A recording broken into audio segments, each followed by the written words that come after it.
Welcome to Ageless with Adrianne. I'm Adrianne Caparuso. Today I want to talk to you about the foam pad. Oftentimes when I'm working with people in regards to balance, they either master something that I've already given them and we have to go to a bit of a more advanced stage, or they're struggling with balance, and this is one way to train it, by removing a sensory input. So today I want to show you some exercises that you can use the foam pad for your lower body to help create some instability. By creating this instability, we are working on your brain. We are working to bring brain and body alignment together. So let me show you what these exercises are, and I can talk you through what's kind of happening when you're doing those exercises. So we're going to use this foam pad, and this is something, you can get this off of Amazon. It's fairly inexpensive, somewhere between $20 and $25, but you can see it, it's cushiony. So if you would type in foam pad for exercise, something like this would pop up. So for lower body, I'm going to place it down here. And the first thing I'm going to do is, and always disclaimer for you, always have something stable that you can grab onto and hold onto that is not going to move should you lose your balance. So do this next to a countertop or something that's very secure. If you have a bar on your wall, it's like the best thing ever that you can use. But do it where you have something stable and secure that you can hold on to, because when you step on with 2 feet, it's unstable. Like you can see that there's a little bit of my feet padding going in here, right?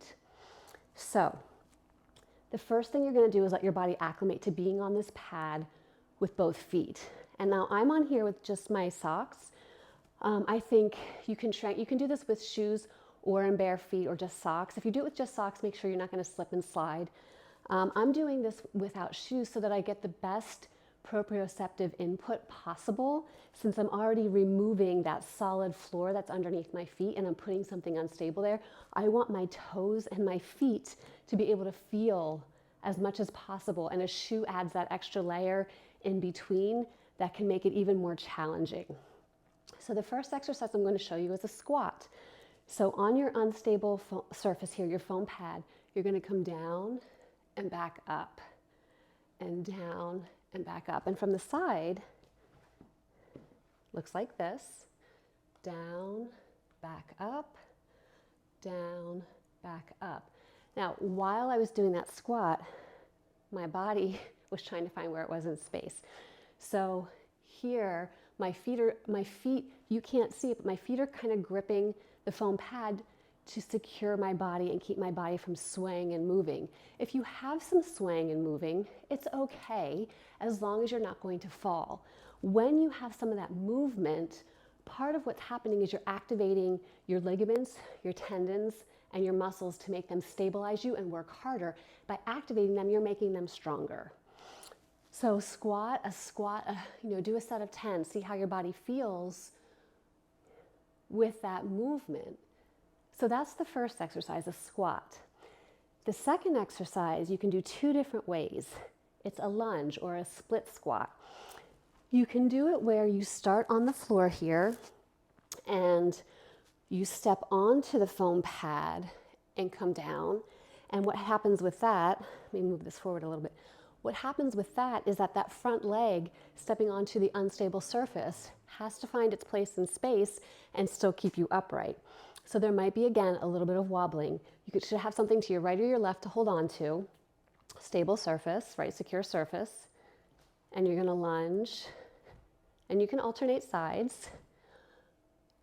If it's difficult for you, you can stay on the same side and keep your foot on that pad and just go up and down for a set of 10, right? And you might see my leg wobbling a little bit. That's perfectly normal. So if I'm here, find your place in space, up and down. Okay? So that's one way to do the lunge. The other way to do the lunge is to start on the foam pad and step off with that front leg. And then step back.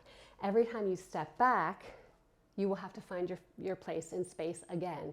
So your body has to work with every single one. If you want to take it back a step, you can always stay here and just go up and down. stepping back every repetition makes it more challenging. Whoops. So that's the other thing to watch out for. Make sure you're not going to catch yourself when you're stepping forward and back. Make sure that you're lifting your leg up enough and up enough to not catch it on that foam pad. Okay? So that's the second exercise. The third exercise is a sidestepping squat. And that's where you start with both feet on the foam pad, and you step out with one, and then the other side with the other. Okay, so you can step out. This is a lateral movement. It's different than the forward and back. The other thing you could do is you could step on with this, come in, do a narrow squat, and step off the other side, and then go back. So there's so many variations and different things that you can do with this foam pad to take yourself to the next level. If standard squats and lunges have become easy for you, and you want to enhance your balance, you want more of a challenge, an unstable surface is the way to go. Standard squat, on the floor, completely solid, completely secure. This is going to make you unstable. That's the point. The point is to activate, like I said, those ligaments, tendons, muscles, so that they have to work harder. So I hope you enjoyed this. I hope it was informative for you. Don't forget to subscribe. And if you have any questions or comments, just leave them below.